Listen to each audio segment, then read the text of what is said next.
ground to take the victory. That was such a sick battle too when Beggs went up to the top to challenge because of the way that it worked out. He got the call immediately. Yeah. I believe it was Punisher. Punisher got that call instantly, turned around, and went to go and support. Found himself in a position to do just that. That was. You want to engage in the fights. You see this a lot of the duos. If they separate, they're always in a spot where they can get back to each other somehow, some way. But back over to another game here. 29 duos left in the lobby, 52 players total, and you're gonna have Tfue and Cloak here with 24 points, and Cloak with 1 elimination.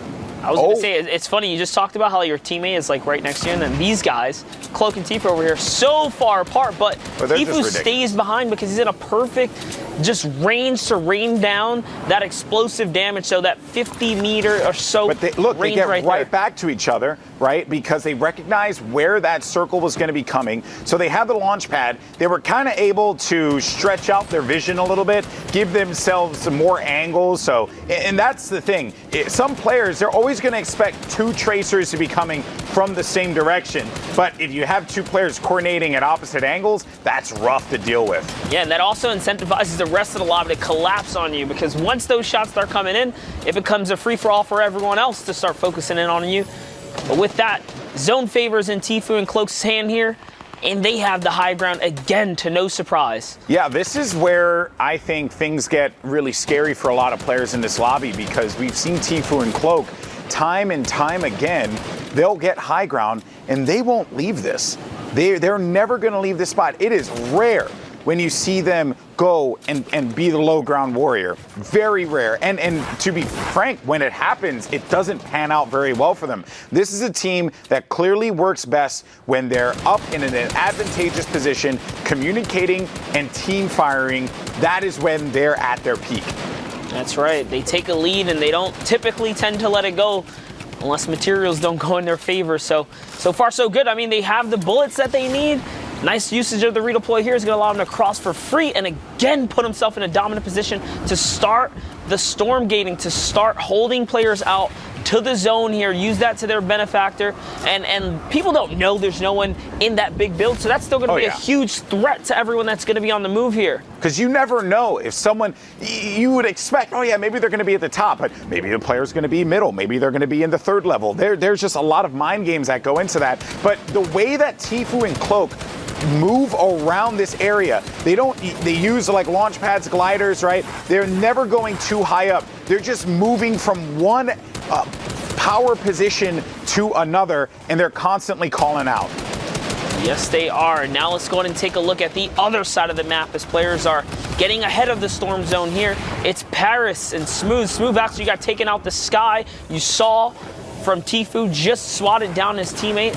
So Paris has lost to fend for himself. What's he going to do here as he is declining down, catches someone by surprise. It's going to be Colin Frags who gets fragged out right there. There's a player nearby. Nice little ramp play. It's going to put him in a safety position.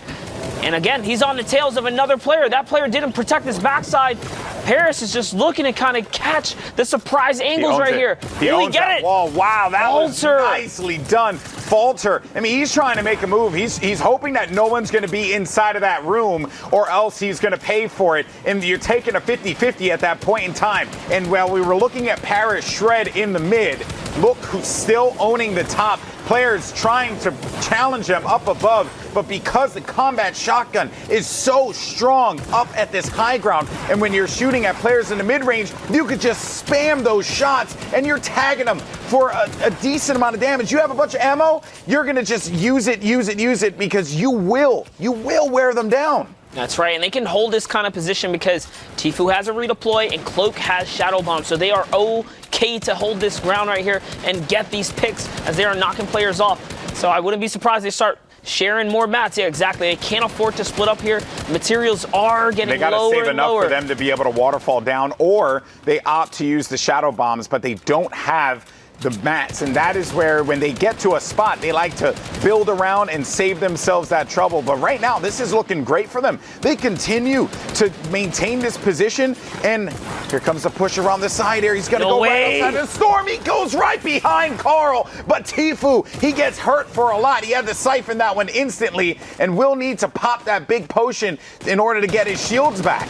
And it pays off because he picks up over 600 materials from that knock right there. And Milo did try to back up his teammate, but it was too late because Cloakzy started putting down fire from above. So they are back in the game. There goes a nice little material swap right there. And Milo leaves a door open, and Cloak is going to find another huge elimination right there. That's a frag if I ever saw one, because now Cloak has all the materials to take home another game right here. It's the way that they command the high ground that everyone needs to take notes of. This is the stuff of champions, what the top players do. You see how Benji Fishy, Mongrel, like their player, like the players in the EU, the way that they control the high ground, it is so nasty. Tfue though is going to get challenged by Crunchy, and Cloak was going up high. Tfue gets knocked down low, and Crunchy's on the run. He's going to be dangerously low. Tfue disengages. Where's Cloak at that point? Cloak did try to come down to support his teammate, but Tfue was pressured out so hard by Crunchy, he actually had to go down. So pay close attention to that elimination feed, because that is the only duo in the game, and Tfue gets knocked. So this is a solo game at this point here. This is a solo, that's it. Every man for themselves. Cloak is still in the best position here though, Golden. And it's really when it comes down to losing that high ground, it seems like the FaZe duo, they struggled to be able to get back up to that vertical base. But now you're gonna have TJ and Jeeves, and they're getting ticked by the storm. They're trying to tear through, but they're not gonna get there in time. Cloak is gonna win this just by the fact that he's inside of the safe zone, and that's a GG, the victory royale for FaZe, Tfue, and Cloak. And that one came, I would say that was a little match. Ninja and Reverse were here. Don't tell me. Okay.